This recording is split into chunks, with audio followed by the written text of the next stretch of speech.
In wine, there's a huge disconnection in the preference between people that drink wine casually versus those who are either geeky or work in wine. You gotta understand that in the USA, the average price for a bottle of wine sold in a shop or a supermarket is around $12. Today, we're gonna taste wines that are less than that. We're gonna taste 5 wines that are under $10. I got them from the same supermarket. With costs going up, that price point is really hard to reach in the USA. I was surprised how difficult it was shopping in the supermarket today and picking these wines up. In Europe, of course, there are some fabulous wines found under 10 bucks. I think Portugal, Spain might be the leader in that category. But costs keep rising. The price of a bottle of wine is dependent on the raw material, the packaging, the bottle, the cork, the cardboard, the shipping, the handling, all the small margins. It's a lot to ask for a good wine to be under 10 bucks. A lot of wine geeks, wine pros scoff their nose at these type of wines. We consider them more supermarket or Coca-Cola type wines. The beauty of wine for us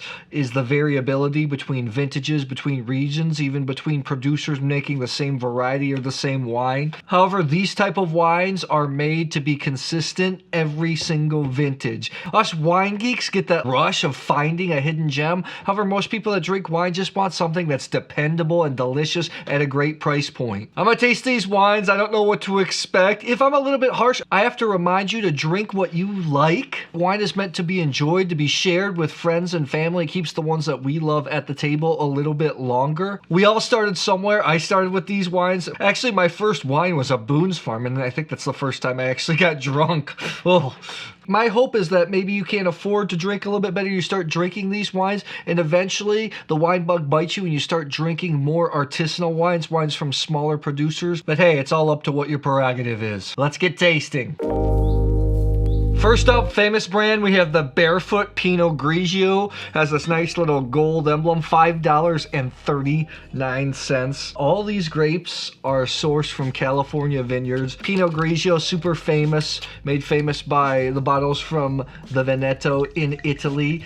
Pinot Grigio is actually a red or pink skin grape, and it's a little bit higher in alcohol and lacking acidity. The Pinot Grigios that you know, like this, some of the cheaper ones you'll see from Italy, are made to be a fresher style. The grapes aren't as ripe, they're usually higher in acidity, but truer high quality Pinot Grigios are pretty rich. Let's give this a go here.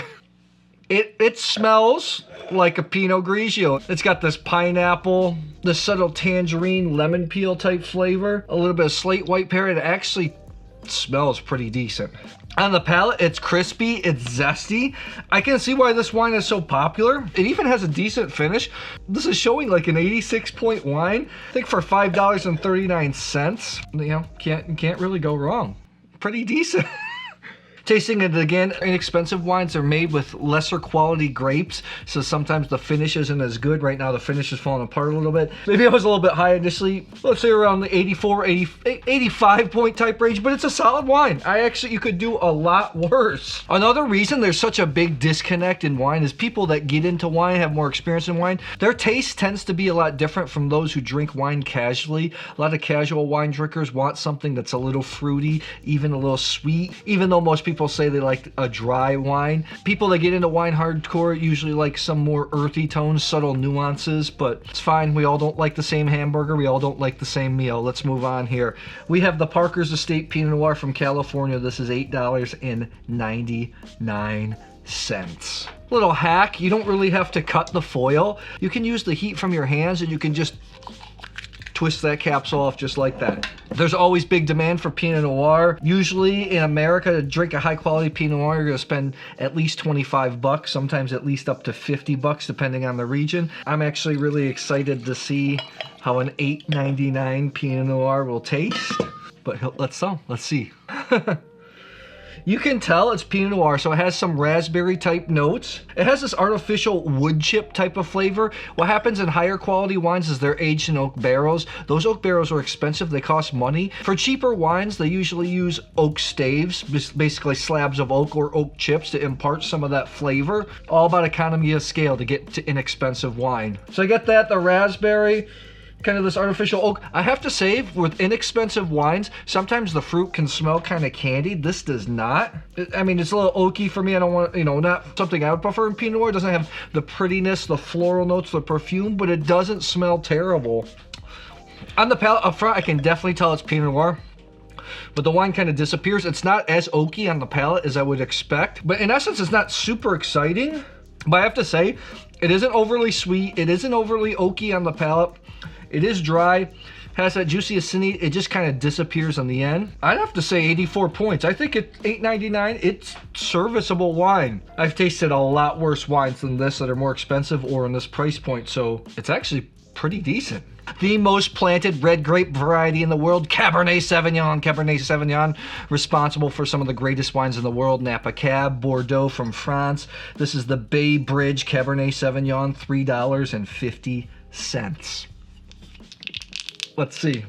I want to revive the wine shopping series, wines like this, where I go to different places, buy different wines at affordable price points. So if you're getting something out of this, I please ask that you consider tipping me. That's the 3 dots at the bottom of the video. You can see the super thanks. You can tip me in proportion to the value you're getting out of this video. It keeps the lights on here, so I really appreciate it. Napa Cabernet are some of the most expensive red wine grapes in the world. The price of raw material is a big factor in what the price of wine is. $3.50. Probably couldn't even buy half a pound of grapes and Napa at that price point. This smells awful. This doesn't even smell. I mean, it smells like weeds, basement, and a little bit of cherry. I mean, it doesn't resemble Cabernet at all. With Cabernet Sauvignon, usually expecting black currants, black cherry, capsicum type notes, maybe a touch of mocha. I have to say on the palate, it's not as bad as it smells. It's definitely a dry wine. It's not overly sweet. I thought maybe at this price point it would be. It just kind of disappears. It's just kind of red fruity. It thins out almost like it's really, really, really super skim milk. It's... I wouldn't say it's faulty. I wouldn't say it's good either. I'm going to say 80 points. $3.50. I mean, I guess if you're looking to get plastered, I guess $3.50. Maybe that's value for money. I don't know. Let's move on here. We have the Cocobun Vineyards Red Blend from California. $7.99. Merlot, Zinfandel, and Petite Syrah. Petite Syrah, there's a lot of it in California. It's not always the sexiest grape to sell on its own, although it can be dark in color, high in alcohol, so it works well as a blending grape. Merlot and Zin, also 2 favorites here. Kind of reminds me of the Beach Boys song Kokomo, I guess. This is awful. This is everything that I would expect in a cheap wine. He's a wine geek, a wine pro. I hate this, but I think a lot of people are gonna like it. It's just like a fake oak, mocha, chocolate covered cherry type flavor with a lot of chemicals. Don't like this at all, at all, at all. The chemicalness, that like vanilla cream soda note comes out.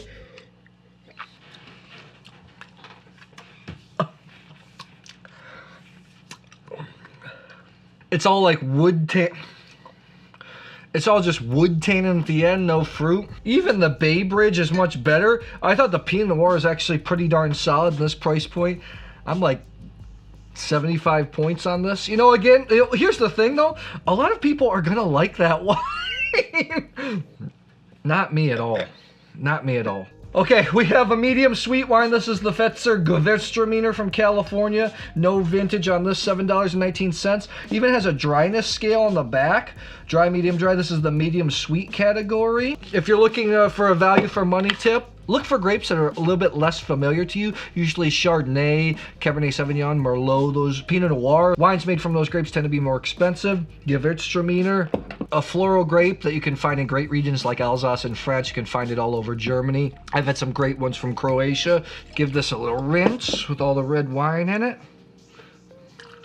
Don't think just because you like sweeter wines that you're any less of a wine drinker. Me personally, I prefer the world's great dessert wines. I love sweet wines. They are super complex. Not inexpensive sweet wines like this usually don't bring the complexity that I enjoy, but I like great sweet wines for the world history. Floral, typical Gewürz smell, so really dandelion, sweet peaches, lychee. It's a fruit from China. If you ever had a chance to taste it, super delicious. But Gewürztraminer smells exactly like lychee. You know, usually you really have to dig in. Usually with higher quality wines, the nose is a little more explosive. It smells like Gewürztraminer, but I have to put my nose in it. I think fans of Moscato d'Asti are going to like this type of wine. On the palate, it's pretty decent. There is sweetness here. There's a touch of acidity, but the fruit comes through. Sometimes with these cheap sweet wines, the acidity is what really carries the flavor. Now, here's the thing. You can tell it's a cheaper wine at the back end. It starts to fall apart a little bit. But I think for this demographic, what people are going to like, 82 points. I think it's serviceable wine. So tell me, are these the type of wines that you're drinking? If you're a more seasoned wine geek, what are the inexpensive wines that you're embarrassed to talk about? What are the wines that you started on? See you guys soon.